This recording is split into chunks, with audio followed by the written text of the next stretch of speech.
steam was still rising from the bowl of soup when my son threw it straight into my face. The scalding liquid ran down my neck, shards of porcelain cut my lip, and he roared, "Useless! If you weren't my mother, you'd be thrown out of this house already." I stood still, wiped the blood at the corner of my mouth, and heard my daughter-in-law giggle. "You're such a real man, know how to teach the elderly the right way."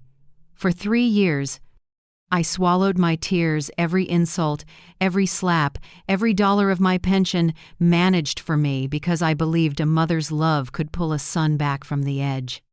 But that faith shattered when someone from his company called, asking about unusual transfers under my name. Right after, Andrew said coldly, "Tomorrow you'll sign everything. If not, you'll be the money launderer."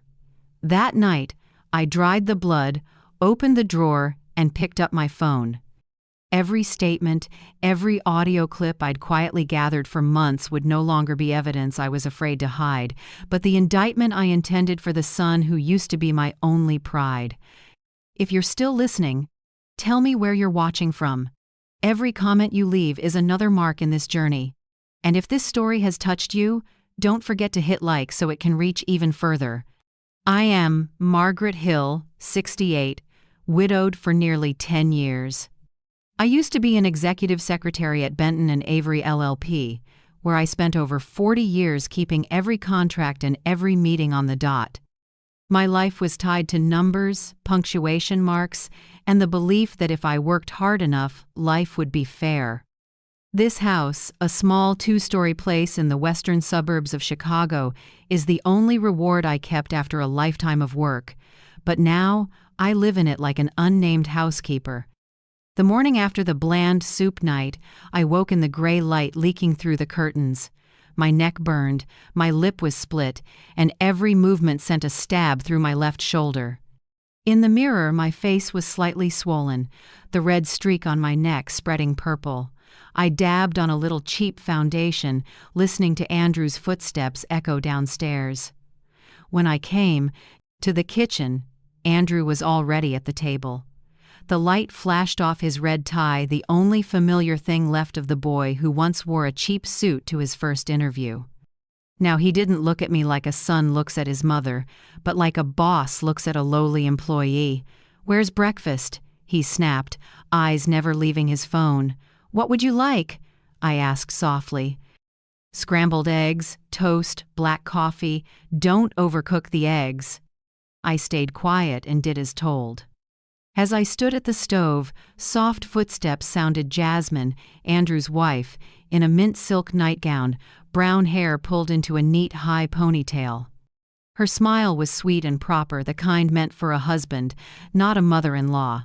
"Good morning, Mother Hill," she said, voice light as air. I nodded. "Morning."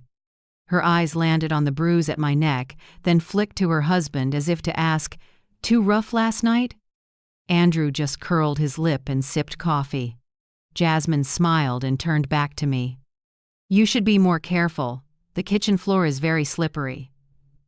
I heard the message under her words, but said nothing. I poured coffee into a cup and set it gently in front of Andrew.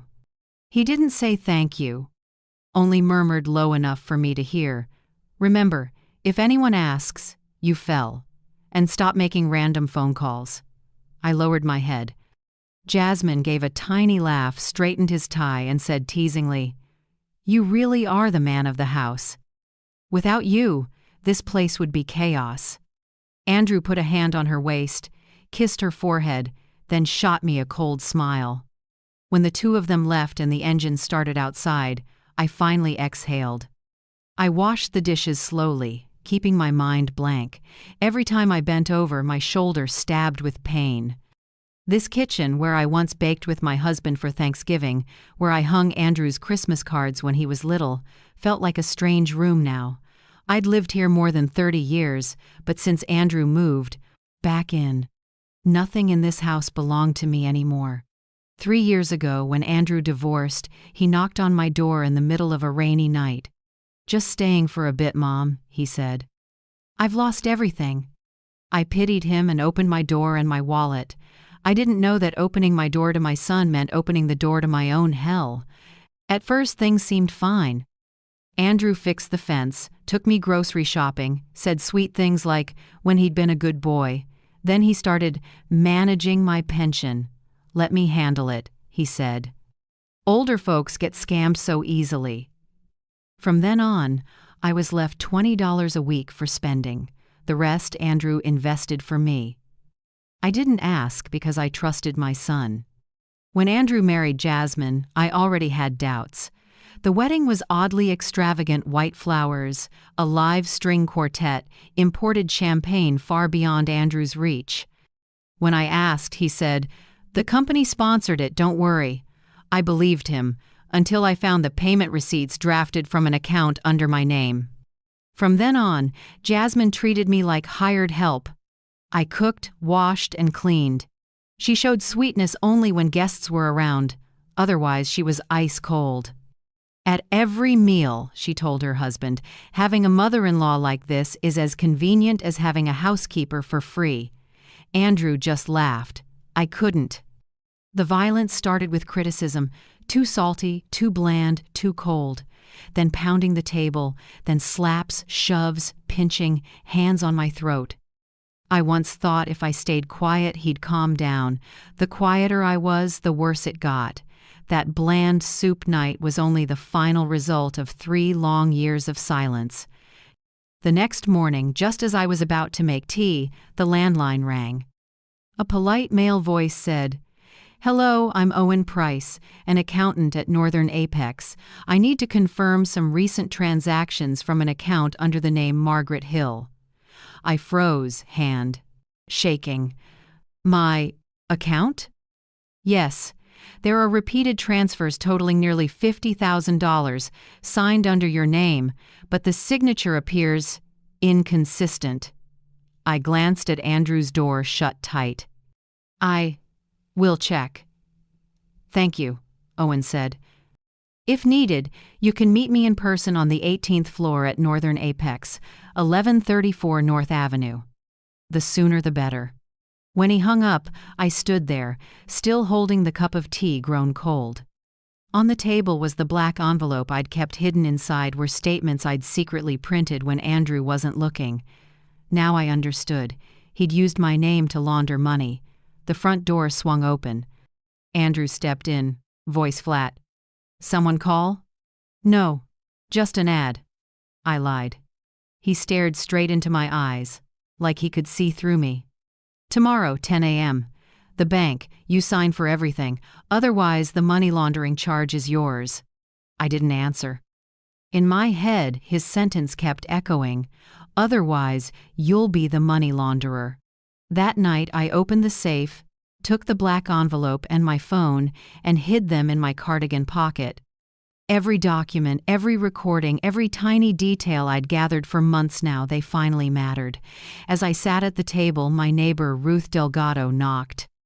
She's a kind woman, 66, with softly curled gray hair, who often brings me baked goods on weekends. "Oh my, Margaret," she whispered, seeing my split lip. "What happened?" "I fell," I said, turning my face away. Ruth placed a hand on my shoulder and murmured, "If you need me, knock 3 times on the back door. I'll be there." After she left, I sat in silence. The house was still. Only the ticking clock and a draft slipping through the door crack. I wrote a few small lines on a piece of paper. "I'll cook tomorrow's lunch, but the bank, I'll talk to your accountant." I set the note on the table beside 6 crumpled $10 bills. Andrew, I had tossed down. Then I walked through the living room and looked at an old photo: Andrew at 8, grinning on the lawn. I touched the frame, my voice trembling. "You were once my pride, but tomorrow I won't let you destroy me any further." Outside, the night wind hissed through the dried rose canes under the eaves. I drew the curtains, turned off the light, and sat in the dark. No more fear, only one thought. Tomorrow I will push back. 3 years ago, on a cold, rainy night, a knock came while I was making tea. When I opened the door, Andrew stood there, soaked, stubbled, pulling a gray suitcase. The porch light cast his face in yellow. Tired. Bitter. A little pitiful. Like when he was small. "I lost everything, Mom," he said hoarsely. "Divorce, debt. The bank took the house. Can I stay for a while?" I didn't think twice. I opened the door, pulled the suitcase in, and opened my heart too. "This is always your home," I said.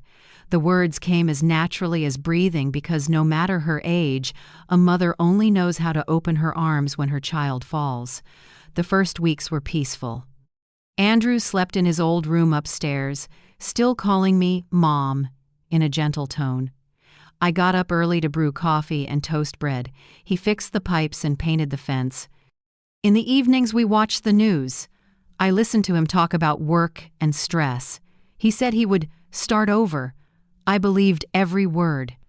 Then, one morning, while I was slicing apples, he looked around the table and said casually, "Mom, the house is kind of messy.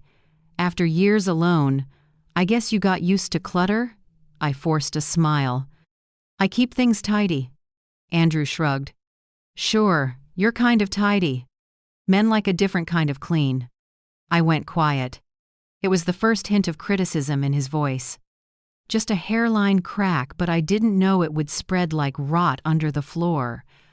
A few weeks later, Andrew suggested, "Let me help manage your finances. You still get about $1,300 a month in pension, right?" I hesitated. "That's my daily living money." "Don't worry. I'll give you spending cash about $20 a week. Enough. I just want to be sure no one takes advantage of you." Hearing "take advantage" made my throat tighten. Ironically, I was letting myself be taken advantage of and didn't know it. I agreed. The next day, Andrew brought home a new account form and told me to sign. "Sign here. Your old signature is too easy to fake. I'll register a new signature for security." I signed.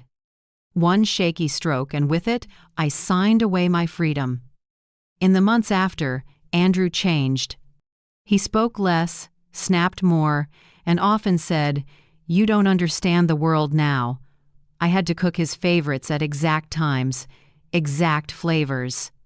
If it was too salty, he put his chopsticks down and left the table.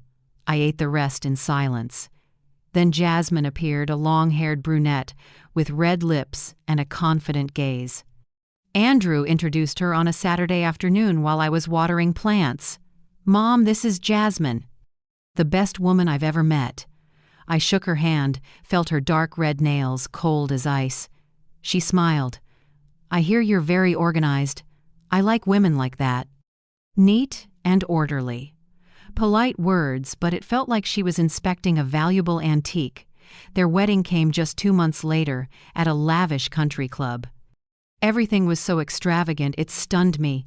Live music, French wine, a jeweled silk gown, a buffet so grand I felt out of place. I whispered to Andrew, "Where did you get the money for all this?"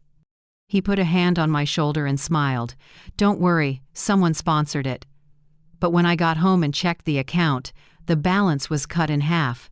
The numbers vanished coldly, without explanation. I knew but didn't dare speak. Once he had Jasmine, my questions were cut off by a stare sharp as steel. After the wedding, Jasmine moved in. I thought, another woman in the house might calm Andrew down. I was wrong. From day one, she circled the rooms, issuing orders. "The living room's a bit dark. Mother Hill, mind if I change the curtains? And the old sofa has to go, I'll get a modern one." Softly, I said, "Your father-in-law and I picked that set when we married. It's still good." She smiled. "I understand, but every generation has different taste. I'll handle it." Within 2 weeks, the home I loved became somewhere else. Cold white curtains, gray walls, an oversized dining table. Their wedding photos went up, ours disappeared. In one morning of clearing out old things, Jasmine erased 40 years of my memories. She called me Mom when guests were around. When it was just us, she switched to you in a clipped, dismissive way. "Did you mop yet?" Change the guest room sheets, my friends are coming tomorrow. Stick to light chores, you're old. Oh, and don't forget the trash before I'm back. I listened, obeyed, and slowly forgot what it felt like to be called Margaret. Andrew was no longer the son I knew. Always in a suit, home late, talking to me only when something needed handling. One evening he handed me an envelope. Sign here, new bank card. The old one has issues.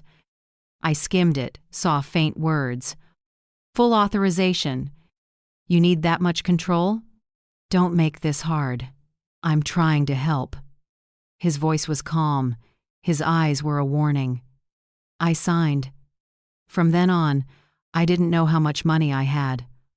All bank mail went to Andrew's email. If I asked, he said, everything's fine, just cook and rest. When I salted a stew a little too much, Andrew slammed the table. Do you know how to do anything right? Jasmine giggled, leaning on his shoulder. Don't be mad, she's just cooking by habit. That was the first time Andrew slapped me. Quick, clean, like a reflex. I stood frozen, ladle in hand. My cheek burned, but what hurt most was that no one thought it was unusual. Jasmine just murmured, "Stop, don't leave a mark on her hand." After that, each week brought a new excuse.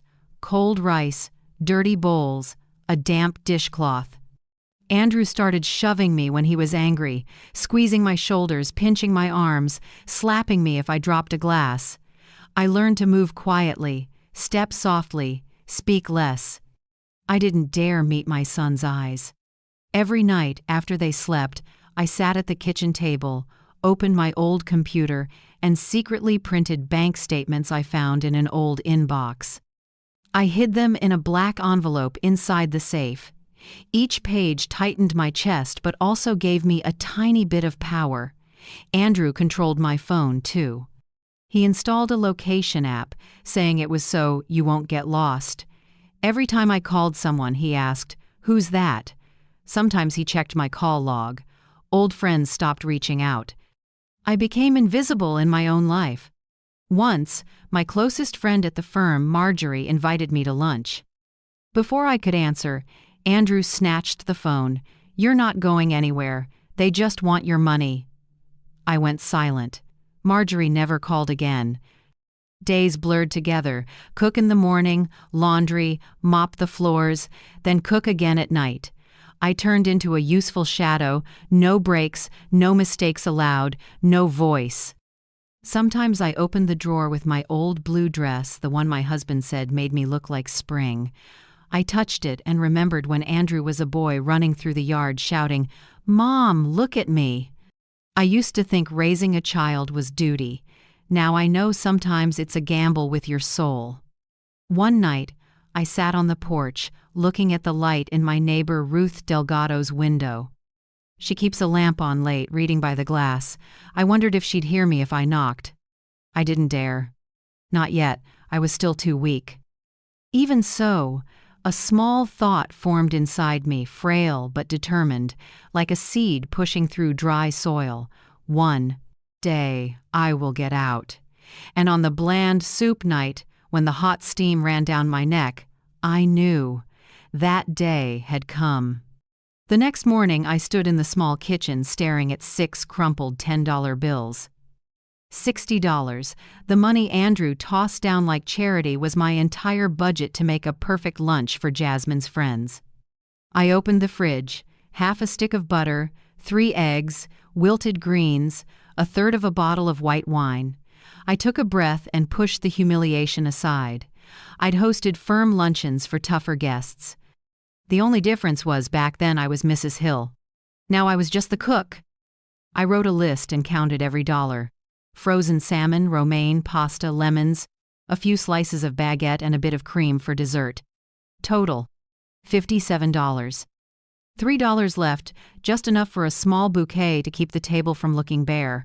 While I folded the last bill carefully, Andrew came in white shirt, silver gray tie, coffee in hand.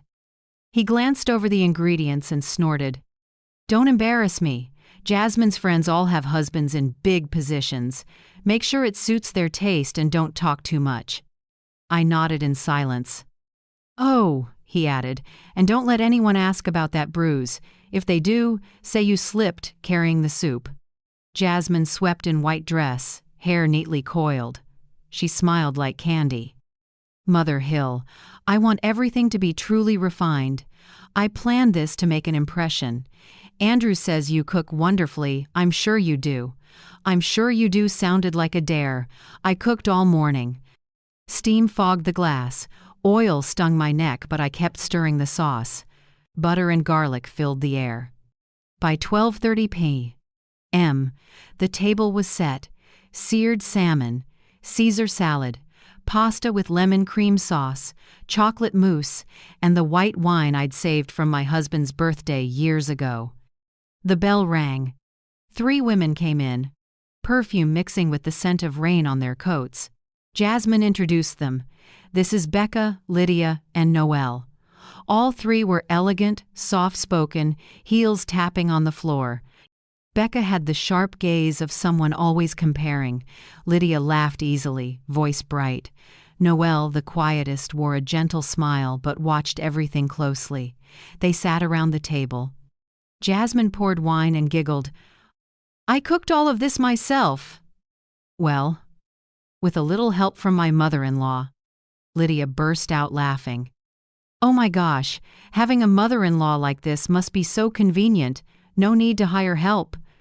Jasmine pretended to blush. "Pretty much. She loves to cook." I pressed my lips together, gripping the dish towel as heat rose in my chest. I held it in. I'd heard enough jokes like that to last a lifetime. I carried out the salmon and said quietly, "Please enjoy." Noelle looked up. Her smile faded when she noticed the faint tear at my lip. "Are you hurt, Mrs. Hill?" Before I could answer, Jasmine cut in lightly. "She slipped last night. She's clumsy." Becca laughed. "Just like my mom. Older people can be so awkward." Their laughter circled the table, and the room seemed to shrink. Noelle kept her eyes on me, no longer carefree. "Where did you work before?" she asked. I lifted my head and said softly, 40 years at Benton and Avery LLP, before I retired." The table fell silent. Lydia set down her fork. Becca narrowed her eyes, surprised. Jasmine forced a smile. She was just a secretary, but very dedicated, probably why she types super fast. Noelle tilted her head. "Benton and Avery? I know that firm. I worked with them on a big case in 2010. She looked at me differently, like she'd recognized something. "You're Margaret Hill, aren't you? I remember seeing your name on the exec list for Hanover v. State." I froze. That case name was a ghost I'd tried to forget. I nodded, voice tight. "Yes, that's me." Noelle gave a small smile, not pity, but a quiet respect I hadn't seen in anyone's eyes for 3 years. The mood changed. Lydia switched topics, Becca sipped wine, and Jasmine kept a stiff smile, flicking anxious glances at me as if afraid I'd say more. I just cleared plates and listened to the silver on china clink, each sound slicing at my chest. Around 2 p.m., Andrew came home. The door opened and leather shoes hit the floor. "Babe," Jasmine squealed, running to him, arms around his neck like a war reunion. Andrew smiled and came to the table. Seeing me at the sink, he set a hand on my shoulder, light, but enough to freeze me. "See, ladies?" he joked. "My mother's the best chef in Chicago. If I didn't keep her here, some restaurant would have hired her." His friends laughed, thinking it was a compliment. Only I knew that squeeze wasn't affection. It was a warning. Lunch ended in polite pretense. When the guests left, Noelle lingered and said softly, "Nice to meet you, Mrs. Hill. If there's a chance, I'd love to hear more about your time at Benton and Avery." I kept my voice steady. "I'd like that." Her look told me something without words, a quiet solidarity. The door closed. The house went still. Jasmine turned to Andrew, voice sharp. "See, your mother was bragging about the past again." I told her to keep quiet. Andrew looked at me, half smiling, half annoyed. "Mom, don't bring up old stories next time. No one wants to hear them." I nodded. "I understand." Jasmine grabbed her bag and pecked his cheek. "I'm off to the salon. Make sure the dishes are done, Mother Hill." She said it on her way out, light as a breeze, but I got the message. I cleared the table. One plate was broken. I picked up each shard. Steam from the sink burned my eyes. In my head, Noelle's words kept echoing. "I remember seeing your name." A small touch that brought a weak heartbeat back to life. Someone still remembered who I had been. In the afternoon, I descant of that, brought leftovers to Ruth Delgado. As the door opened, she looked at me, worried. "Oh, Margaret, your lip hasn't healed yet?" "I'm fine," I said softly. "Their lunch is done." She shook her head, took the container, then, pretending to speak loudly, "Thank you. I'll wash the container and bring it back." Her voice was louder than usual, enough that if Andrew was home, he'd hear it clearly. That evening, just as I sat down on the sofa, there was a knock at the door. It was Ruth, standing there with the food container scrubbed spotless. "Thank you," I said, about to close the door. Ruth leaned in slightly, lowered her voice. "Are you okay?" The question was light as a breeze, but my heart clenched. I wanted to nod, to say I'm okay, but my throat tightened. "I'm okay," I whispered, and my eyes began to blur. Ruth looked deep into my eyes and didn't say anything else. She gently placed the container in my hands along with a small quarter-folded note. "Keep this," she said. "If you need me, knock 3 times on the back door at 7 o'clock. I held the note, feeling the warmth of her hand still lingering. After Ruth left, I opened it. The rounded, firm handwriting read, "I believe you, and I have ears to listen." I sat quietly for a long time. Outside on the porch, the evening wind carried the damp smell of soil and roses. Inside, the house was as still as always, but somewhere in that silence I heard a familiar beat, my own, a beat no longer afraid, starting to wake up. I got up at 5 a.m. Pale dawn slid through the curtains and across the wooden floor where I'd been writing all night. Next to a cold cup of tea was a thick black envelope, the thing I'd been carrying like a lucky charm. I put on my old wool coat, slipped into my worn flats, grabbed my purse, and opened the door softly as if I might wake the past. Andrew was still asleep. I heard a light snore upstairs, and Jasmine had left early to go to yoga. This was my only chance. I hurried across the yard. The morning chill pricked my skin like needles. I caught the number 24 bus toward downtown and took a window seat. The city was still misty, gray buildings sliding by, and my heart felt as heavy as if I were carrying my whole life in my coat pocket. The trip was longer than I expected. I hadn't been back to the business district where I used to work in 7 years. When the bus stopped near the Northern Apex building, I looked up at the huge glass wall reflecting the first light of day, a new headquarters, 18 floors, gleaming as if it had never held anything dirty. I took a deep breath and stepped through the revolving door. The receptionist looked at me with polite, assessing eyes. "Good morning. How can I help you?" "I have an appointment with Mr. Owen Price." "Your name, please?" "Margaret Hill." She tapped a few keys and nodded. "Yes, Mr. Price is waiting on the 18th floor. Elevators to your right." In the elevator, I watched the numbers climb. From 1 to 18 steps between a mother and the truth I was about to face. When the doors opened, a salt and pepper-haired man approached. He was in his early 50s, trim, gray suit, thin glasses. "Mrs. Hill? I'm Owen Price. Thank you for coming." His voice was low, warm, and without judgment. We walked into a small conference room with glass walls. He set a thick folder in front of me. "I'll be direct," he began. "We found a pattern of suspicious transactions tied to an account in your name more than $50,000 over the past 6 months. The funds were moved out immediately after they came in, mostly to accounts in Miami and Denver. All of them bear your signature, but the handwriting doesn't match." It felt like the floor dropped out beneath me. "What are you saying?" Owen slid the papers toward me. These are copies. As you can see, there are clear inconsistencies in the signature. The person doing this is your son, Andrew Hill." I stared at the page. Every number, every comma cut like a knife. My name, Margaret Hill, repeated again and again, a name I once felt proud of, now a tool in a scam. "You're saying my son used my account to launder money?" Owen nodded slowly. "More precisely, he used your identity to legitimize embezzled funds from the company. We've collected sufficient financial evidence.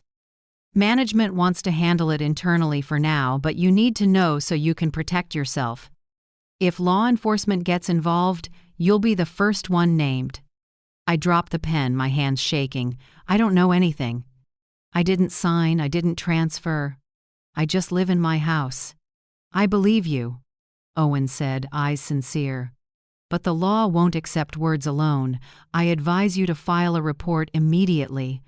That will protect you as someone exploited, not an accomplice." I sat in silence. In my head echoed my late husband's voice from long ago. "Margaret, when everyone turns away, the truth is the only thing that stands with you." I swallowed and asked softly, "If I sign, what happens to Andrew?" "He'll be formally investigated, but you can't save him by staying silent. Silence is admitting guilt in your place." I looked at him, sunlight from the glass wall reflecting in my eyes. "Give me the form." Owen took out another packet and set a pen down. My hand shook, but the letters were clear. Margaret L. Hill. When I finished, I took a deep breath. "You did the right thing," Owen said gently. "And no matter the outcome, you're the most honorable person in this story." I stood. My legs felt unsteady, but I was lighter somehow. I wasn't just a victim anymore, I'd taken action. When I stepped out of the building, the midday light hit my face and made me squint. It had been years since the sun didn't feel cold. I caught the bus back.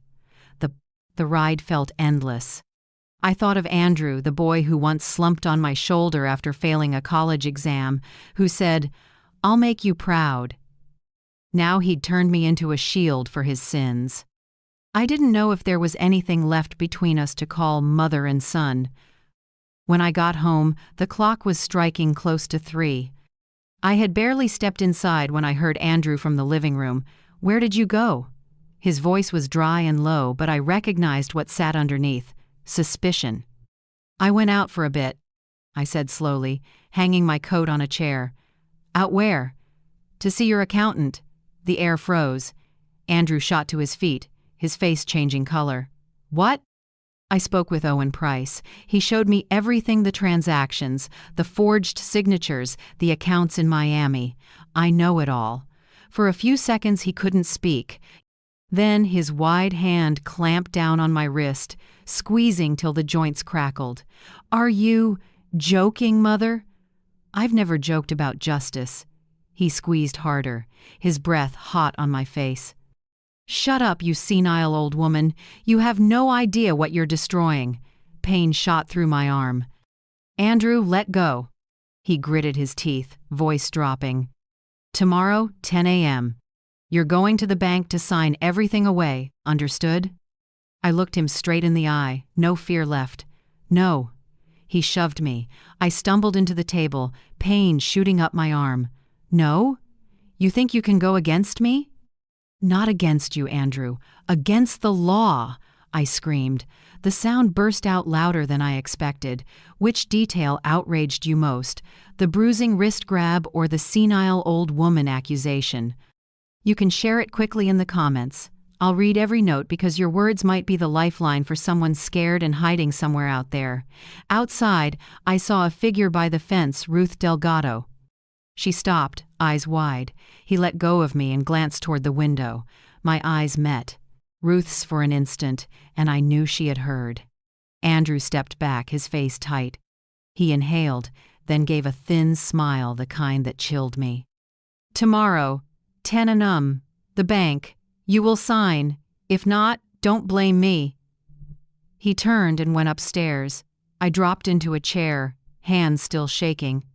Purple fingerprints were already forming on my wrist. A coffee mug lay shattered on the table, liquid spreading across the floor. I saw my reflection in it, a gray-haired woman with tired eyes, but no longer weak. I heard Ruth's window slide open. A breeze drifted in carrying a hint of cinnamon from her baking. Then a small tapping 3 knocks, slow and sure. I lifted my head and gave a slight nod. That night, I sat by the window in the dark. Moonlight fell on the black envelope, lighting up the cold words like fate's proof.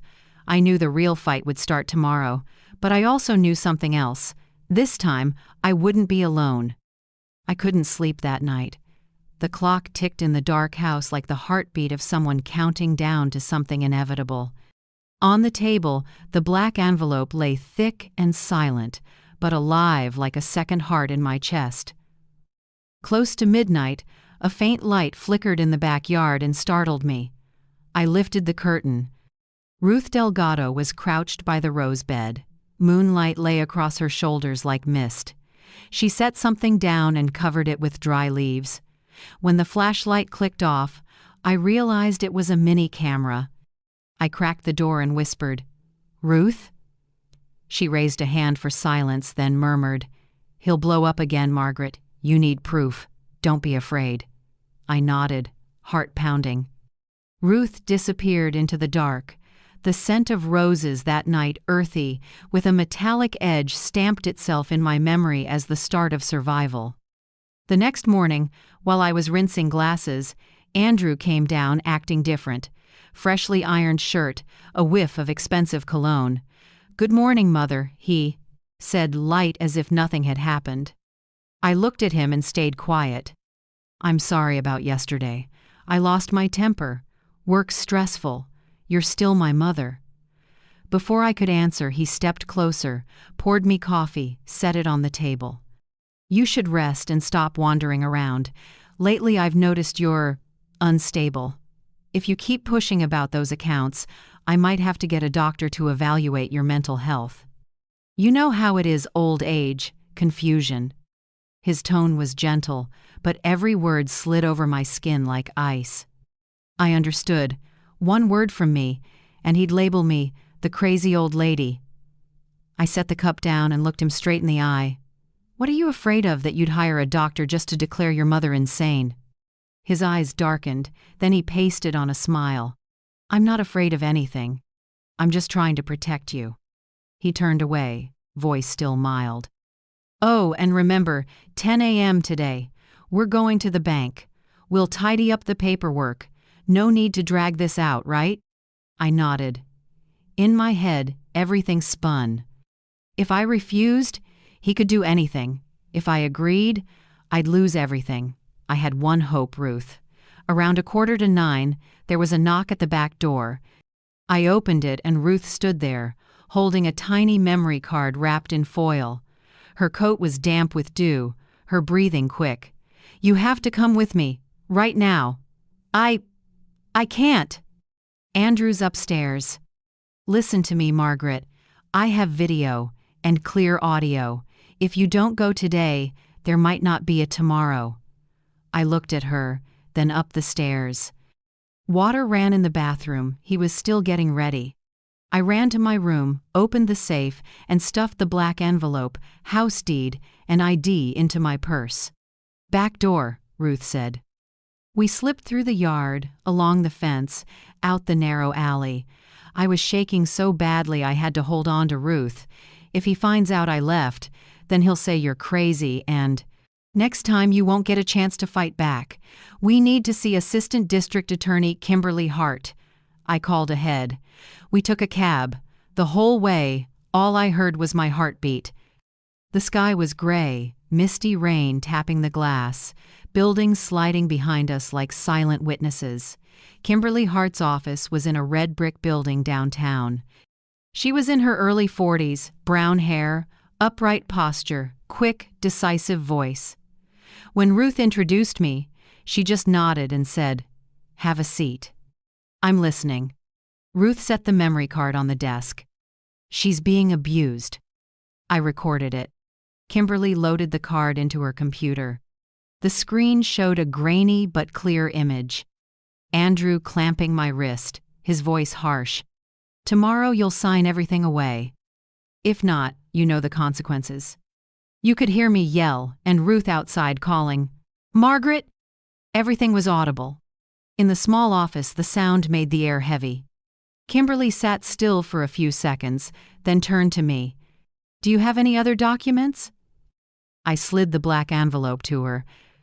"Everything's here, statements, paperwork, and the sworn statement I signed at Northern Apex." Kimberly looked through it and nodded. "You've done exactly the right thing. With this evidence, we can request an emergency arrest. Warrant charges will include elder abuse, coercion, and financial fraud." I could hardly believe it. "Really? I can get out of this?" "Not just get out, but protect your rights. But you need to sign the complaint. After that, the police will move within a few hours." Ruth squeezed my hand. "Do it. For yourself. And for all of us." I looked at the pen on the desk. One signature, but a line between silence and justice. I remembered the years of bowing my head, Andrew's eyes when he said, "You're nothing." I took a breath and picked up the pen. My signature trembled at the first letter, but by the last, my hand was steady as steel. Kimberly nodded, a thin smile on her lips. "Good. You just did the bravest thing in your life." She called the task force. "Prepare to detain Andrew Hill. Address." I heard her firm voice, each sentence nailing reality into place. While the police mobilized, Kimberly said, "You should stay away from your house for a few days. I'll arrange a safe place." I looked at Ruth. "I'm not going anywhere until I see him in cuffs." Kimberly paused, then nodded. "Fair. You have that right." We returned to my neighborhood in an unmarked car. Rain dotted the windshield, each drop a heartbeat in my chest. As we reached the lane, I saw Andrew loading bags into his car. Suit, tie, looking sharp, but his face was tense, eyes darting. A black police cruiser pulled up, lights flashing red and blue. The siren split the quiet street. 2 officers got out. One read aloud, "Andrew Hill, you're under arrest on suspicion of abuse, coercion, and financial fraud. You have the right to remain silent." He turned and froze when he saw me standing a few yards away holding a black umbrella. "Mom," his voice caught. "What are you doing?" I answered softly, oddly calm, "I'm just telling the truth." He thrashed and shouted, "I didn't do anything. She's old. She's delusional." They cuffed him, pushing his head down. I heard the cold metal close click, a small sound louder than any scream I'd ever heard. As the car took him away, I stood still, rain soaking my shoulders. Ruth came up and held the umbrella over me. "You okay, Margaret?" I looked into the fogged window where my reflection stared back, not the trembling woman from last night, but someone else, upright, clear-eyed, free. "I'm okay," I said quietly, "for the first time in years." Kimberly stepped out and squeezed my shoulder. "From here on, the law takes over, but you saved yourself before anyone else could." I lifted my face to the sky. The rain had stopped, without me noticing. Drops clung to the rose canes, glittering in the early afternoon sun. Beneath them, the tiny camera lay hidden under leaves, silent, but it had spoken for me. When the cruiser turned the corner, I stayed there in the after rain, gripping the umbrella handle till my knuckles went white. The siren faded, but inside me the snap of the cuffs kept echoing, cruel and freeing at once. The house was finally quiet after years of shouting. No more smashing, no more stomping, only shards of glass reflecting the face of an old woman who was finally clear-headed. I picked up each shard, hands shaking but strangely calm. When Ruth stepped in, she said nothing, just helped me gather the pieces scattered across the kitchen. "You need rest," she murmured. I nodded, but I couldn't sleep that night. In my head, I still heard Andrew's voice as he was taken away. "You'll regret this. I'm your son." 3 days later, the phone rang. The screen showed a cold line of text, "Inmate call, county jail." I hesitated. Kimberly had warned me, "Don't answer. He'll try to soften you." But part of me felt I needed to hear him, to fully understand the person I'd brought into the world. I picked up. "Mom." Andrew's voice was hoarse, weak. "I don't want to live here. I'm scared. You have to help me." "Help you?" I repeated, voice low. "That's all I've done for 3 years. That's not it. I was set up. They're making things up. I was just trying to protect you from legal trouble." I was silent, then answered softly, "Andrew, you don't need to pretend. Justice isn't something you can manipulate. I'm sorry, Mom. Please don't turn your back on me." I hung up. His voice echoed in my head, but it no longer had the power to soften my heart.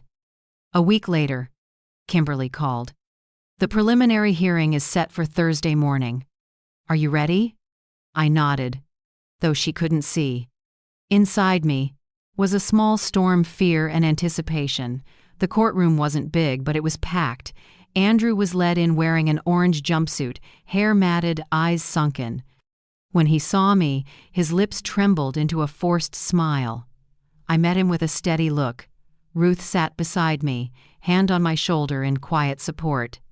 The judge, an older woman with a stern face, spoke. "We're here to consider the bail request for the defendant, Andrew Hill." His attorney rose, smooth as ever. "My client is a hard-working man who made mistakes under stress. He's the only caregiver for his elderly mother. We request bail pending trial." Kimberly stood solid as an oak. "Your Honor, my client, Mrs. Margaret Hill, doesn't need that kind of care. Here are photos of her injuries caused by the defendant, recordings of his threats, and video of the abuse. Additionally, he is under investigation for financial fraud and money laundering. If released, he could destroy evidence." She laid the documents down and played Ruth's recording. Andrew's voice filled the room. "Tomorrow you'll sign everything away. If not, you know the consequences." No one spoke. Even his lawyer faltered. The judge leaned toward him. "Mr. Hill, do you have any explanation for your words?" Andrew stammered. I was just angry. My mother misunderstood." "No, I understood just fine." I cut in. Quiet, but firm. "You turned me into a servant and used me to legitimize your crimes. Now you're afraid of losing the freedom you took from me." The room fell silent. Andrew stared at me, the warmth that once lived in his eyes replaced by confusion and fear. The judge brought down the gavel. After reviewing the evidence, the court denies bail. The defendant, Andrew Hill, will be remanded pending trial.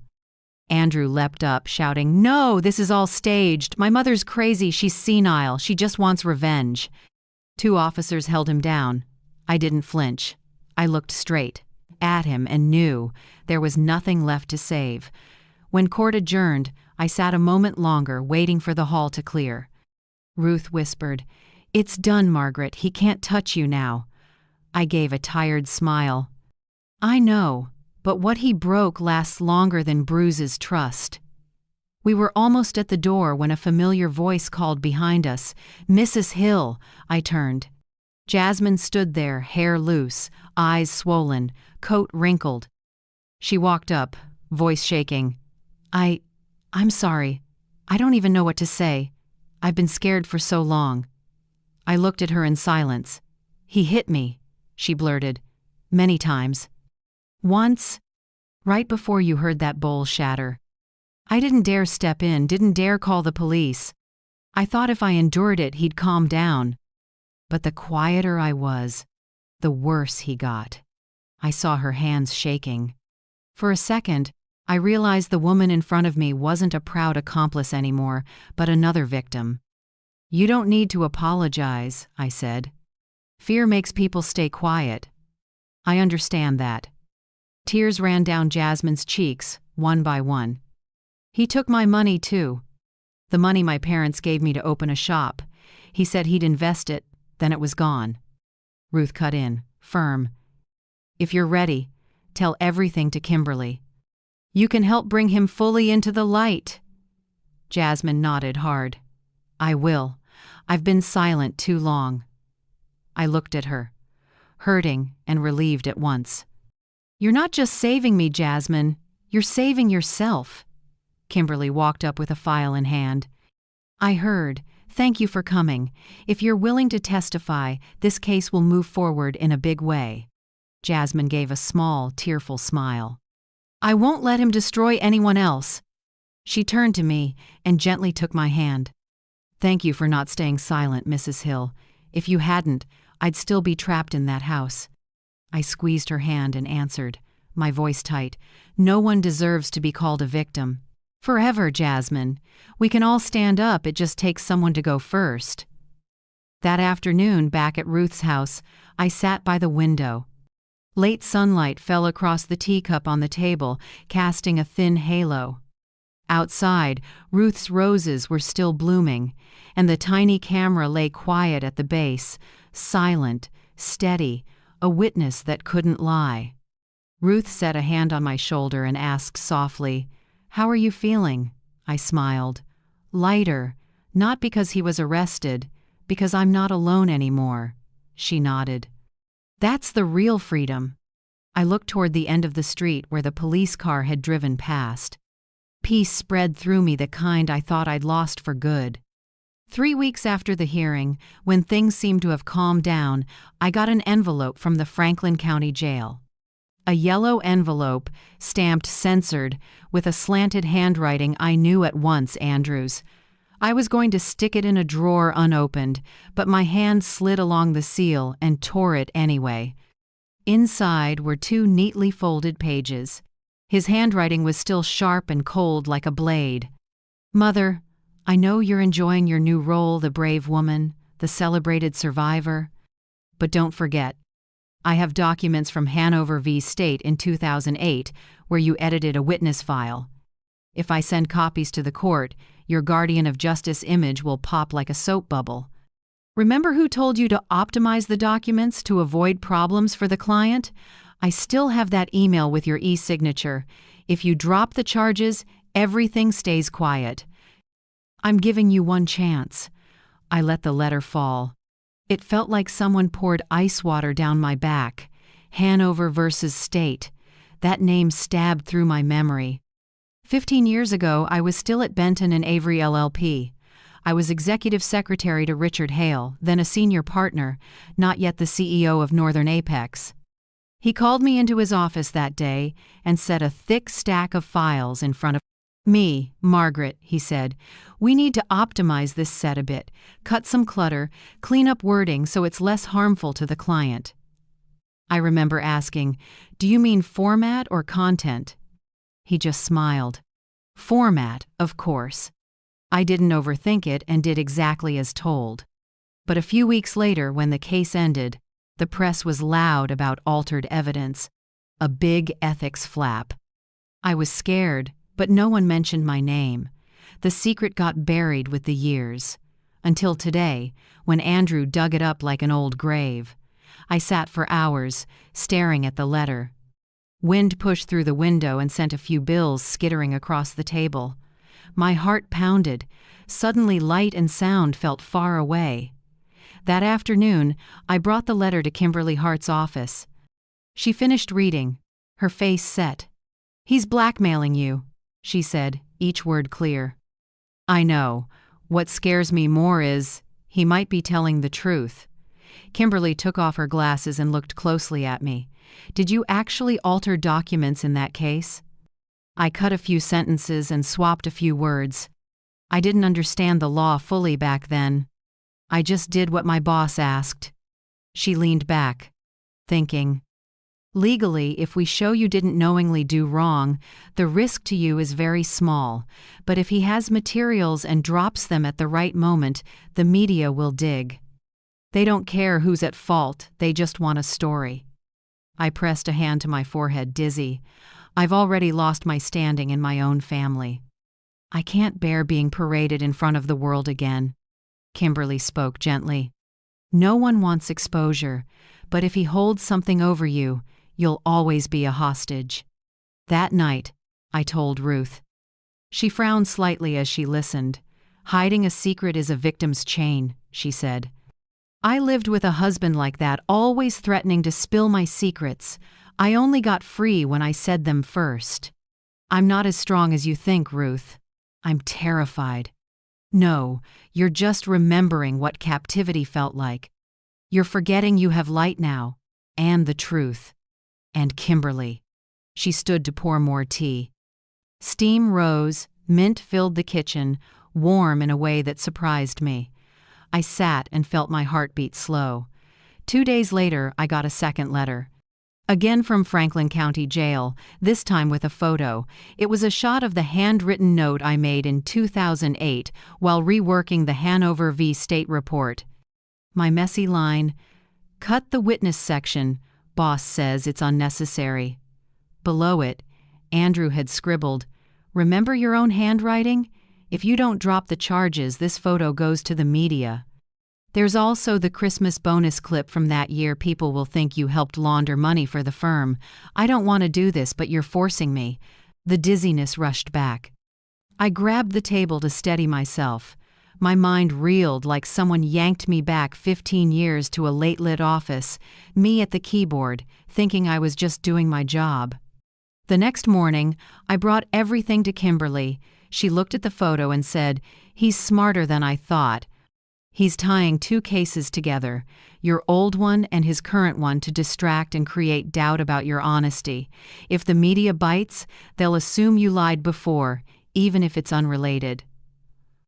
What should I do? Did you ever receive cash or gifts you didn't report while at Benton and Avery? I hesitated, then nodded slightly. Yes, a few times. Small things. I thought they were holiday thank yous. I didn't think it broke the rules. Kimberly exhaled. Then, there's a small risk, but not big. I need you to be completely honest so I can protect you properly. I told her everything. A $200 Christmas envelope, a gift card from a client. Kimberly wrote it down and did a quick mental tally. At worst, if anyone digs, you could face a minor administrative penalty. No one's prosecuting that after so many years. The only real danger is your silence, because he's using it to scare you. She paused and looked straight at me. Do you understand, Margaret? Every time you fear being exposed, he gains power. If you say it first, he has nothing left to threaten you with. I looked out the window at the light rain. Drops slid down the glass like the years I'd locked myself in fear. I asked, voice tight, "Say everything publicly? Can I live through that?" "You don't have to endure," Kimberly said softly. "You just have to be free." That night, Ruth brought over a fresh almond loaf. We ate in silence. When she stood to clear the plates, I asked, "If you were me, would you go public?" She thought a moment, then said, "I would, because if you don't, people will keep believing your fear is real. When you speak, they finally see how strong you are." She smiled and poured more tea. "The only thing that keeps people trapped isn't offense, Margaret. It's a secret." I looked into my cup, the steam hazy. In that soft blur, I saw Andrew's face as a boy, mischievous and trusting. Then I saw him now bitter, scheming, full of resentment. I knew if I stayed silent, he'd keep that chain around my neck. I drew a long breath and whispered, almost under my breath but sure, "Okay, Ruth, I'll tell everything." Her eyes lit. "That's the Margaret Hill I know." That night, I sat at the table with a blank sheet of paper. Warm light fell across the deep lines on my hands. I started to write, each word a little shaky. I, Margaret Hill, once inadvertently took part in editing documents in the Hanover versus State case under a supervisor's direction. I did not realize then that it could be considered improper. I never accepted money or benefits in exchange for that action. I choose to make this public not to justify myself, but to end all threats. When I signed my name, I felt weight to lift. It wasn't quite courage, it was freedom. I folded the page and set it beside Andrew's letter. Two worlds side by side, a secret for blackmail and a truth for release. And I knew, when morning came, I would take it to Kimberly. There was nothing left to fear. The next morning, I brought the statement to Kimberly's office. The sky was heavy, wind pushed hard down the avenue, sirens drifting far off. Each breath felt like lead. In my purse, the paper from last night rustled, reminding me this was a decision I couldn't undo. Kimberly read every line, her face unchanged until the end. After a few seconds of silence, she set it down and spoke slowly. "Do you know what this means, Margaret?" "I do. I'm incriminating myself." "Not exactly," she softened. "You're taking away his weapon. When a blackmailer has nothing to hold, his power evaporates." I sat still, fingers laced tight. Kimberly went on. "I have a proposal. We hold a press conference. You disclose this yourself. What happened in the past, that small violation. You tell your story, own it, and end it on your terms. Then Andrew can't control you anymore." Her voice was firm, but my chest clenched. I pictured a wall of lenses, flashing lights, headlines built to sting. Mother accuses son of abuse, once tied to old scandal. "You want me to put it all out there?" Kimberly nodded. "Only light makes darkness vanish. The more you hide, the stronger he gets." I was quiet a long time. In my head, I heard familiar sounds, the shattering soup bowl from that night. Andrew yelling, "If you weren't my mother, you'd be sleeping on the street." Back then, I chose silence. And it almost cost me my life. I looked up, voice shaking but sure. I'd rather be judged in public than controlled in the dark. Kimberly smiled slightly. "I knew you'd say that." The press conference was set in a small hall at the Franklin County Prosecutor's Office, with local media and a few big outlets. When I walked in, camera lights hit my face so hard I had to squint. Ruth sat in the front row, clutching a handkerchief. Kimberly stood by the podium, calmly introducing, "Mrs. Margaret Hill will share her story, a mother, a survivor of abuse and financial exploitation, and a citizen willing to face her past." She gestured for me to step up. All eyes turned to me. For a moment I wanted to turn back, to hide in my small kitchen again, but I thought, if I retreat now, he wins again. I stepped up, adjusted the mic, and began. "For 3 years I lived in fear. I was afraid of my own son, afraid of the contempt in the house I bought with 40 years of work.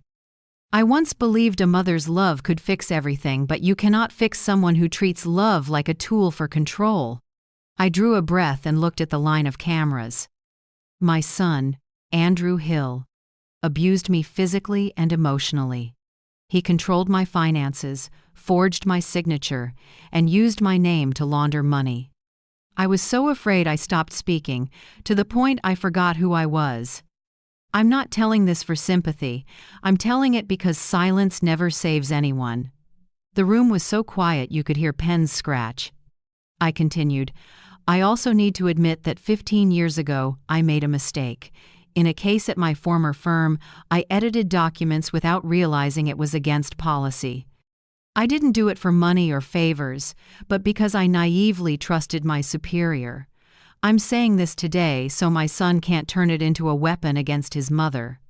I accept responsibility in public, not because anyone forced me, but because I choose to be honest." A reporter stood. "Are you worried about being charged after this admission?" I answered softly, "If I have to pay for an old mistake to be free from fear, I'm willing. Freedom isn't free." Kimberly stepped up and signaled me to pause. She looked around the room. "Mrs. Hill's story shows the strength of Lug. Truth. Our office confirms, after reviewing the records, she will not face criminal charges. We will focus on prosecuting Andrew Hill, who exploited his mother and tried to blackmail her." Murmurs spread. A middle-aged female reporter raised her hand. "Mrs. Hill, what would you say to those being abused or controlled right now?" I looked straight at the lens where I imagined hundreds of women sitting at kitchen tables, in nursing homes, in quiet houses. "I'd say this," I answered. "Don't let fear keep you a prisoner, whether it's your child, your spouse, or anyone. If they make you tremble every day, that isn't family. Believe in justice. It may be slow, but it doesn't go dark." Applause rolled through the room, not loud, but low, long, and sincere. In the front row, Ruth lifted a hand to wipe her eyes. When it wrapped, Kimberly came to me, voice full. "You did what many never dare, Margaret. He can't touch you now." I exhaled, my legs close to buckling. I just said what I should have said long ago. "Sometimes," she said, "courage isn't shouting. It's telling the truth in a steady voice." Outside the hall, reporters waited for more quotes. I smiled lightly and declined. I'd said enough, and for the first time, I didn't need to explain myself to anyone. That evening, Ruth and I sat on her porch. The sun slid behind the trees, painting the yard red. She handed me ginger tea, warmth spreading through me. "I saw the coverage," Ruth said. "Every outlet is praising you. One headline called you the mother who cut the blackmail chain." I gave a small laugh. "Sounds like a movie. Movies only copy real life, Margaret. Real life just hurts more." I leaned back and watched the roses tremble in the breeze. "Ruth, I thought I'd lost everything, my good name, my child. Trust. Turns out, when you lose everything, you find yourself." She nodded gently. "You got back the most important thing, your voice." Kimberly stopped by after dark with a folder. "Good news, the DA's office officially won't charge you. We're shifting all focus to Andrew." I took her hand, my voice catching. "Thank you, Kimberly. Without you, I'd still be shaking in my own house." "No," she smiled. "You just needed someone to remind you that you deserve to live without bowing your head." That night I slept in Ruth's living room. Moonlight slipped through the curtains and fell across my hands, hands that once trembled, signing endless forms, bore bruises, and shook with fear. Now they were still. I hugged the pillow, listened to the wind at the window, and felt something strange settle in. Real peace. No more nightmares, no more shouting. Just me, the moon, and the quiet softness of freedom. For the first time in years, I slept well. 3 weeks after the press conference, when the buzz had faded and "The Mother Who Spoke the Truth" headlines had been replaced by newer stories, I got an unexpected call. On the line was Owen Price, calm and courteous as ever. "Mrs. Hill, Mr. Richard Hale, CEO of Northern Apex, would like to meet you. He says this isn't just business." That name made my heart skip. Richard Hale, the boss who once said, "Just tweak a few sections in the Hanover v. State days." The man whose one sentence left me haunted for 15 years. I was quiet for a few seconds, then said, "Okay. Tell him I'll come." The next afternoon, I stood before Northern Apex's soaring glass tower, the same place that once made me shake just to walk in and clear my name. This time I came back not as someone under scrutiny, but as someone who had weathered a storm. Richard met me in the lobby, still as polished as ever, salt and pepper hair, crisp white shirt, navy tie. The difference was the smile, no arrogance, only contrition. "Margaret," he said, voice low, "I owe you an apology." I looked at him evenly. "For what?" "Richard, for telling me to optimize documents 15 years ago, or for not seeing my son committing crimes under your roof?" He lowered his head slightly, voice softer. "Both." We sat in a 20th floor conference room. Late light poured through the glass, laying pale gold across the table. Richard set a folder in front of me. "The internal investigation shows Andrew embezzled more than $130,000 over 2 years. Besides using your account, he sold confidential information to competitors for cash." I should have caught it sooner. I went still. Every number in the file was a fresh cut. I asked, oddly calm, "What do you plan to do now?" Richard laced his fingers. The company is pursuing criminal and civil action against Andrew Hill. But I also want to make amends for you and for this company." He looked at me, steady. "We'd like to bring you back, not as a secretary, but as an in-house ethics and compliance advisor. Starting salary, $4,000 a month. Additionally, the board has approved $50,000 in compensation for the indirect harm caused by Andrew's actions." "Everything's been cleared." I stared. "Are you serious?" "Serious. I'm not doing charity, Margaret. I need someone who understands how thin the line is between right and wrong and will never step over it again. You're that person." I looked out the window and saw the city blazing with sunlight.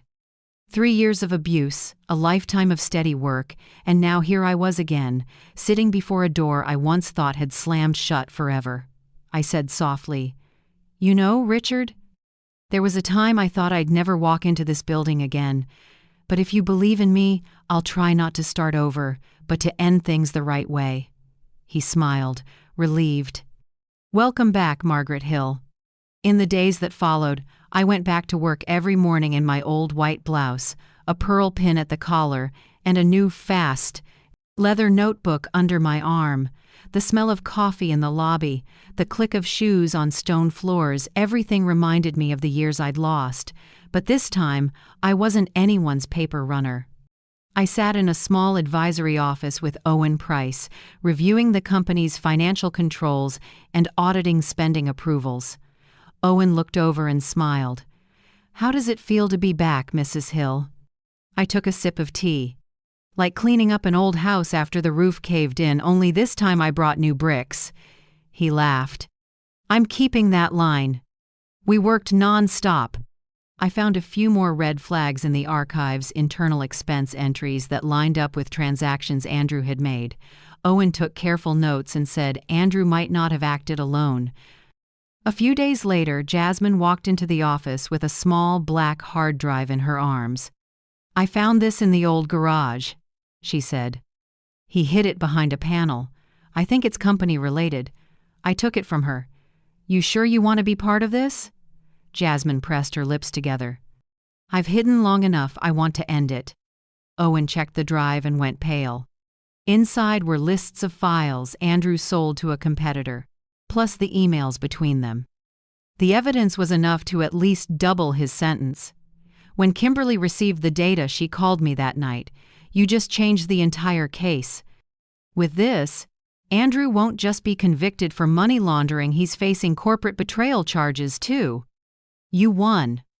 I was quiet for a moment, then said, "No, Kimberly. I've only just started again." A month later, at an internal company gathering, Richard stood at the podium in front of the staff. I sat in the front row with Owen and Jasmine. "We've been through a hard season," he said. "But out of the wreckage we learned the most important thing. Transparency is the foundation of trust. And the one who reminded me of that is Mrs. Margaret Hill." The room applauded. I bowed my head, warmed and a little embarrassed. Richard continued, "The company is creating a fund for victims of financial abuse called the Hill Foundation to honor the courage of a woman who turned pain into action." I couldn't hold back tears. Never in my life did I imagine my name would stand for anything good. Now it wasn't a mark of shame, but a symbol of standing up. After the ceremony, Owen clapped my shoulder. "How do you feel?" I smiled. Strange. 3 months ago, I was afraid to open my front door. Now I've been handed the keys to a new beginning. Jasmine came over and gently took my hand. "I signed up to volunteer with the Hill Foundation. I want to help women who were like us." I squeezed her hand. "Thank you, Jasmine. Sometimes a new door opens only when we dare to step out of the old house, even if it once meant everything." That afternoon, when I left the Northern Apex building, the sky was honey gold. I paused on the steps and took a deep breath. People hurried past, car horns, clicking heels, all of it blended into a living song I thought I'd never hear again. I smiled. No more trembling, no more bowed head. Ahead of me, the future stood open, like a bright doorway where the ruins had finally closed behind me. After the Hill Foundation announcement, my life settled into a new rhythm. But when the lights dimmed and the applause faded, I realized there was still a wound unhealed, not on my skin, but in my mind. Kimberly was the first to notice. "You've lived in fear too long, Margaret. Your body learned how to protect itself, but your mind hasn't. I think you should see a PTSD specialist." I hesitated, then agreed. In the first session, the doctor asked, "Do you often dream about old memories?" I nodded. "Every time I hear a bowl hit the table, I see his face, Andrew's. I wake up with my heart racing and my hands shaking." He took notes, voice soft as breath. "You lived too long. Under control.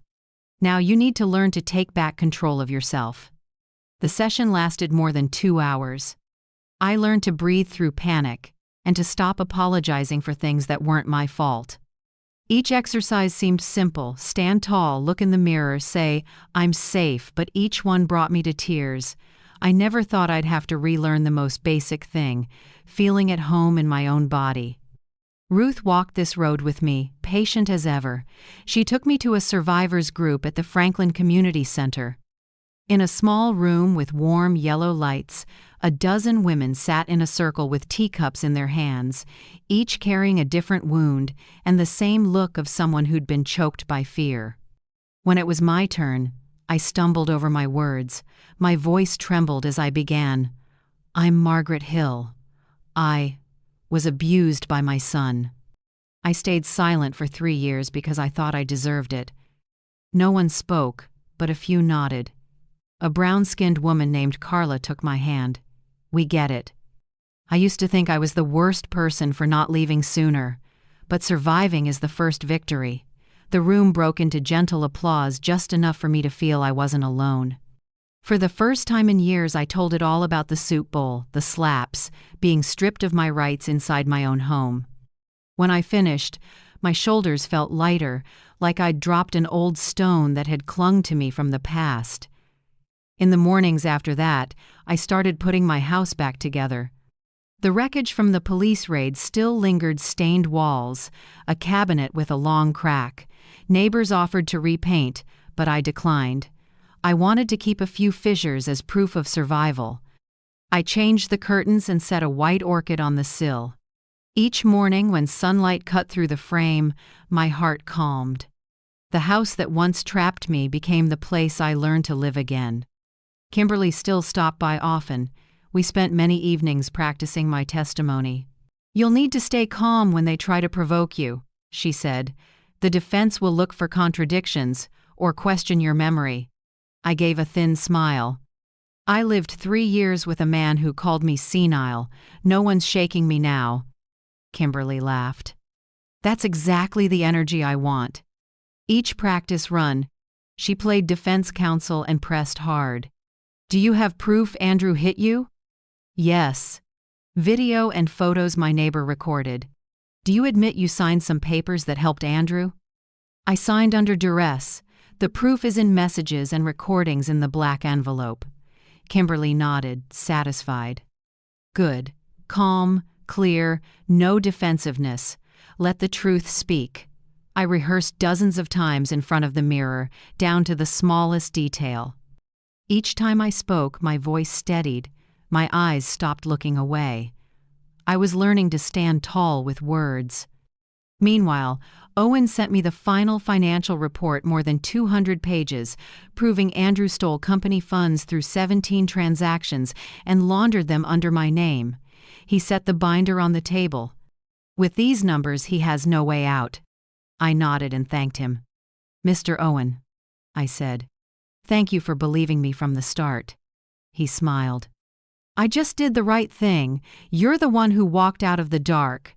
At the same time, Richard emailed to confirm he had reimbursed every dollar Andrew took from my accounts, including interest. He wrote, "You taught me a lesson about honesty that 4 decades in this industry couldn't. I hope this money is just the beginning of a new life." I finished reading with tears I couldn't explain. Maybe because, for the first time in years, Someone called me by my full name, Mrs. Margaret Hill, without the word victim trailing behind it. On a quiet weekend afternoon, I took the old black envelope from my drawer. It had followed me through everything from the night of the slap to the day of the press conference. Now that the truth was out, it wasn't a weight anymore, just a relic from a time that was dead. I carried it to the backyard. Ruth stood beside me, silent. I lit a match. Flames rose and licked the papers, erased the forged signatures and tiny commas that once terrified me. As the ash lifted into the breeze, I felt clean. "How do you feel?" Ruth asked. I watched the thin smoke, like waking up from a nightmare and realizing I'm still alive. The night before the trial, my phone rang. The caller ID froze my breath, Franklin Correctional Facility. I hesitated a second, then answered. Andrew's voice came through, rough and tired. "Mom, it's me." I said nothing. "Mom, I know I was wrong. I don't want to go to prison. I just want you to forgive me, just once." I closed my eyes. For a moment I saw a 10-year-old boy, arms around my neck, begging forgiveness for breaking a vase. But the man's voice on the line pulled me back. "You made me afraid in my own home, Andrew. Now you're the one who's scared?" "I lost everything, Mom. You're all I have." I gripped the phone, strangely calm. "No, Andrew, you still have justice, and justice has to come before family." Silence. I heard his ragged breathing, then the click of the line. I set the phone down. In the mirror, the woman looking back wasn't trembling. I opened a drawer and took out the old lipstick coral red, the one Andrew mocked. "At your age, why bother?" I twisted it up and drew a thin line across my lips. Small, clean, a sign of strength, a reminder that I am still myself, no matter how often life tried to erase me. I smiled at my reflection. Tomorrow I would walk into court not just as a witness but as a survivor, a free woman. That morning the sky was gray and low with rain. I stepped from the car in front of the Franklin courthouse. Black shoes, newly polished, an old leather bag in my hand with my testimony, the coral lipstick, and a small slip of paper. "Stand tall, Margaret." Ruth had pressed it into my palm last night like a charm. Ahead, cold stone steps rose to a heavy wooden door. Reporters clustered on both sides, shutters clicking. I heard Kimberly call, "Mrs. Hill, over here." She wore a navy suit, eyes bright and steady. "You okay?" "I am," I smiled. "It's time to end this." The courtroom was big, high-ceilinged, and bright with white lights. Paper, wood, and worry mingled in the air. I sat in the front row beside Kimberly. Across the aisle, Andrew was cuffed in a gray jail uniform, hair messy, beard patchy. I barely recognized the son who once kissed my forehead every morning. The prosecutor read the charges clearly from the board. Domestic abuse, financial embezzlement, extortion, witness intimidation. Each word landed like a hammer. I didn't shake. I sat with my hands folded in my lap, listening as my past was read aloud, not to shame me this time, but to find justice. Jasmine testified first. Small frame, hair pulled back, hands clenched. Her voice wavered at first, but steadied as she spoke. "I lived with him for 2 years. In that time, he hit me, took my money, and threatened me if I told anyone. I used to think his mother was the only person he respected. Then I learned he respects no one." The room was silent. Andrew wouldn't look at her. When she read the threatening messages he sent, a few jurors lowered their eyes. As she stepped down, her eyes found mine.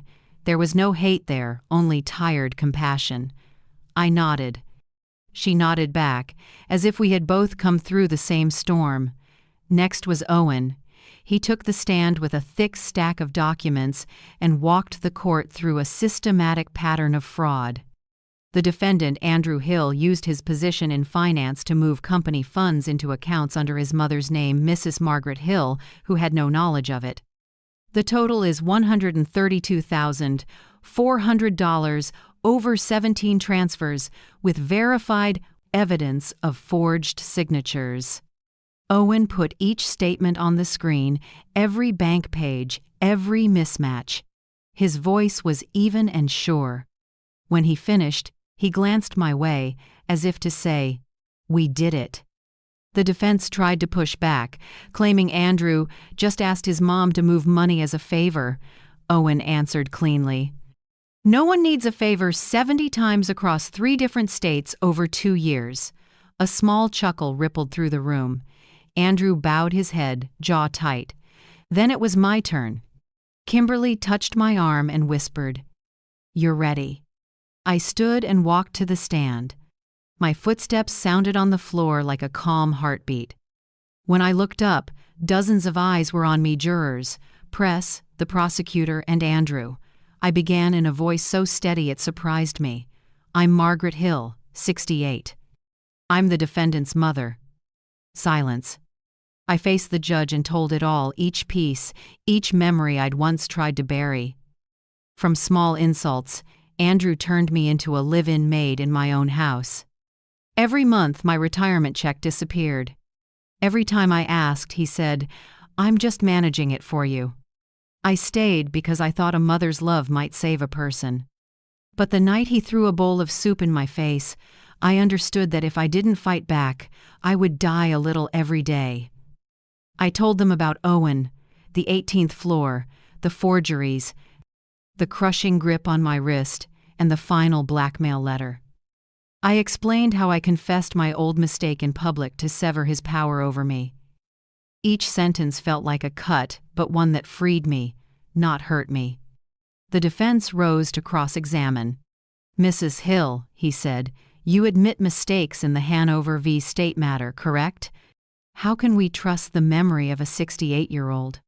A murmur rose. I took a breath. I can forget dates. I will never forget what it felt like when my son's hand was on my throat.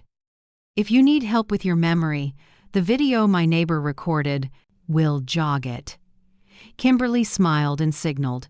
Ruth stepped forward and submitted the memory card. The footage filled the screen, Andrew shouting, forcing me to sign, his voice clear. "If you don't sign, you lose everything." No one made a sound. Even the judge gripped his armrest. When the video ended, Kimberly turned to the defense and said softly, "Any more questions about my client's memory?" He said nothing and sat down. The room thickened with quiet. Andrew's head hung, his shoulders sagged. I saw the collapse, not loud or dramatic, just an absolute emptiness when a man loses the power he thought he'd keep forever. The jury conferred briefly. Then one juror stood to read the verdict. "We find the defendant, Andrew Hill, guilty on all counts." The judge nodded, voice firm. "The defendant is sentenced to 18 years in prison and must pay full restitution." The gavel struck 3 times, echoing. I closed my eyes and let the sound etch itself into me, a period at the end of 3 years of hell. Andrew looked up at me. His eyes were hollow, no hatred, just the pit of late understanding. I didn't speak. I gave a small nod, not forgiveness, goodbye. As I left the courtroom, Kimberly took my hand. "You did it." I smiled, hoarse. "No, we did." Outside, the noon sun hit the courthouse steps. I stood still and filled my lungs with warm air. A breeze lifted a few gray hairs and carried the scent of freedom, the smell I'd forgotten. Farther down, Ruth and Jasmine waited, each holding a small flower. When I reached them, they said nothing, just hugged me tight. For the first time in years, I truly stood tall. Not a mother begging for mercy, but a woman who saved herself from a twisted version of family. On the drive home, I rolled down the window and let the wind wash over my face. I watched the trees and houses go by and told myself, the world is still beautiful. I just spent too long afraid to look at it. And now I can. The next spring, when the maples by my porch began to bud, I officially started my new job at Northern Apex as an ethics and compliance advisor. My office was small, a desk, a bookcase, a window on the park. But every morning, When I powered up my computer and steeped mint tea, it felt like a miracle. I was still here, and I got to begin again. I moved slower, breathed deeper, laughed more. The scars in my mind didn't vanish, but they stopped running me. I used my freedom like air, light, natural, without guilt for being happy. I remodeled the old house not to erase the past, but to let the light in. I opened the curtains each morning so sun poured through the living room and glinted off the photo of me and Ruth at the Hill Foundation launch. The walls were a warm cream now, but I left a few small cracks, like time scars, not pretty but honest. Ruth is almost the only family I have left. She shows up in the mornings with a basket of warm pastries and an easy laugh. We plant flowers on the porch and talk about ex-husbands, our kids, and the small things that make two 68-year-old women feel at peace. One afternoon, Ruth asked, "Are you still angry at your son?" I smiled, looking out at the roses. I don't know if it's anger anymore. Maybe regret for the child I once believed would be good. But angry? No, I just won't let him hurt me ever again. I wrote a long letter to Benton and Avery, the firm where I worked for 40 years. I didn't accuse anyone. I urged them to strengthen ethical processes and to require an independent audit each year so the line between what's legal and what's convenient can't blur. A week later, the new managing partner called to thank me and offered an honorary advisor role. I declined. I don't need a title, I just need to know the mistakes I made won't repeat. From the Hill Foundation's early success, Kimberly, Owen, and I launched a small project called Light After Silence, a fund supporting older women abused or financially coerced. We host workshops, offer free legal consults, and raise money for shelters. Every time a hesitant woman walks through our door, I see myself from 3 years ago, hair unkempt, dark circles, hands shaking around an envelope of papers.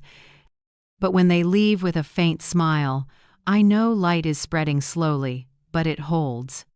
In July, Kimberly asked me to speak at the National Conference on Domestic Violence and Elder Financial Abuse. Standing before a big hall and hundreds of silent faces, I wasn't afraid. I began with a simple line: "Secrets only have power when we let them live in the dark." I told my story not for praise, but so someone trembling out there would know they aren't alone. When I finished, the room stood and applauded, and in the crowd I saw dozens of wet eyes. I bowed. Not a victim, not the wounded, a survivor. One late night while I was making tea, the phone rang. The screen read, "Franklin Correctional Facility." My heart pinched, but I picked up. Andrew's voice was low and rough. "Mom, I just want to ask, will you ever forgive me?" I said nothing. He breathed hard, then added, "I don't expect to get out early. I just want to know if you still see me as your son." I drew a long breath. "Andrew," I said slowly, "I don't know when you'll understand this, but forgiveness isn't erasing. When you learn to apologize to yourself, when you truly understand what you did, maybe then I can forgive." Silence. Then he whispered, "I understand." I answered gently, "I hope one day you really will." The call ended, and it felt like a chapter closed, not with hatred, but with the peace of someone who no longer needs to strike back. That night I sat at my desk and opened my old leather journal. Outside, the moon slid across the window frame and drew a pale line on the page. I wrote the final sentence. I won not against my son, but against fear. I shut the book, switched off the light, and sat quietly in the soft dark where a strand of brightness still slipped through the curtain and lay across my face. Not dazzling, not harsh, just enough for me to see that I was smiling. Thank you for staying with me to the very end of my story. If you're reading this, maybe you know what it is to be afraid, alone, or hurt by those you love. I hope my story can be a small lamp to remind you there's a way back, and you can live free, strong, and at peace. Where are you watching from in this big world? Leave a comment below and share your thoughts about the power of truth, about the times you stood up when everything seemed to collapse. If this story touched your heart, please like, subscribe, and turn on the bell so we can keep listening to more courageous journeys together. Because sometimes a single comment, a single share from you can be the small light that helps someone else find their way out of the dark.